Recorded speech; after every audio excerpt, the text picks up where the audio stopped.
In his final days, Dr. Orona kept shelter in a military complex in Mexico, compiling as much data on the enemy as possible, and watching the Earth fall to the Xenomorph infestation before his eyes, watching helplessly on his computer screen.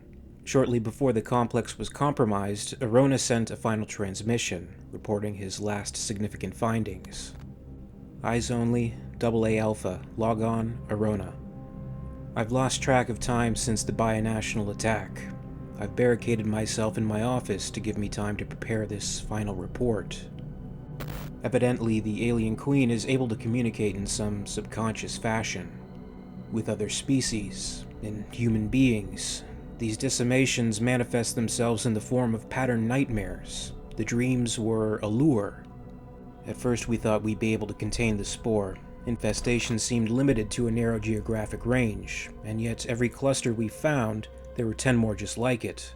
The aliens' subconscious bait transcended class and political boundaries. We found hives everywhere.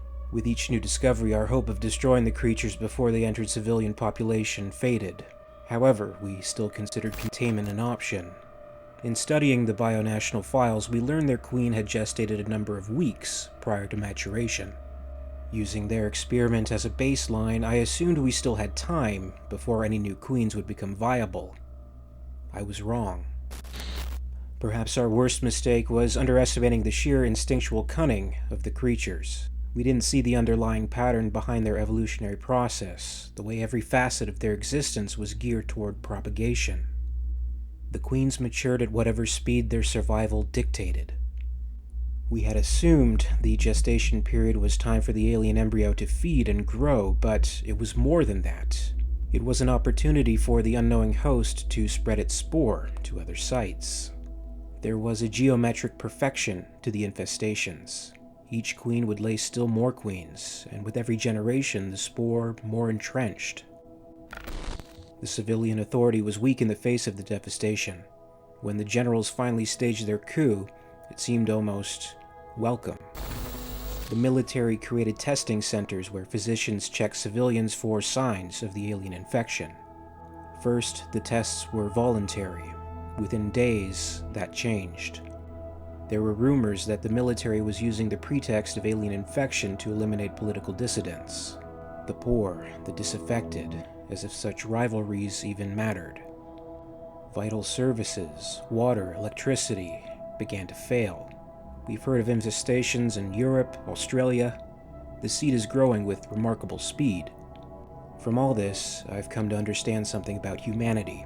Man is an animal, driven by animal passions. Civilization is a pathetic charade of manners predicated on a tissue-thin veil of lies. In the future, if there is a future, historians may blame our failures on some external cause. The aliens, bionational, fate. I know the truth. Those things didn't destroy us. We did.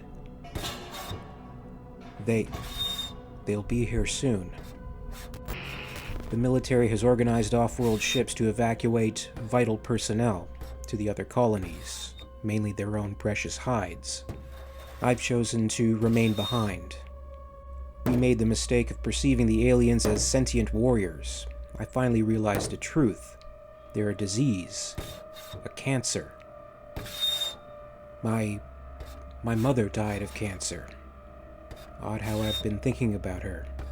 Years ago, following surgery, doctors would apply radiation to the affected area in hope of destroying all traces of the source. It sounds so primitive. But there are times when the old ways are the most effective. I've timed the detonation to coincide with the military's escape. They think they can destroy the creatures. They think someday they'll be able to come back to their world. There's something pathetic about this struggle.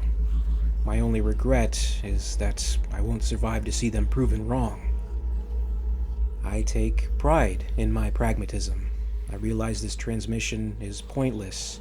I doubt if the long-range relay stations are even operational. Still, if anyone is actually seeing this, doesn't really matter, does it? I've never actually fired one of these. I feel rather foolish.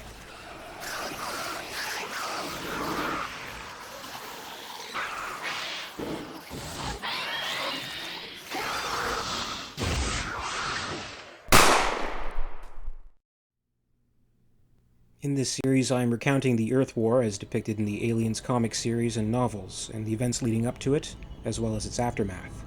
The accounts are explored as originally published, despite certain names, locations, and other events having been altered over time. For more on the Earth War, you can check out the Accounts of the Earth War playlist on the end screen, and stay tuned for the latest videos in the series. As always, I'd like to thank you very much for watching. I really appreciate it, and if you enjoyed this video, please make sure to give it a like, and you can also subscribe for all the latest videos from the channel. A very, very special thanks goes out to WEYLAND Yutani executive, EmYarUk, part of the Patreon Hive. I'd also like to thank our Hive's queen, Lady Anne. If you'd like to join the Hive and support the channel, check out my Patreon page for exclusive posts and contests. And in the meantime, you can catch up with Alien Theory over social media. Follow @alien_theory on Twitter and @alientheoryyt on Facebook and Instagram for more. And until next time, this is Alien Theory, signing off.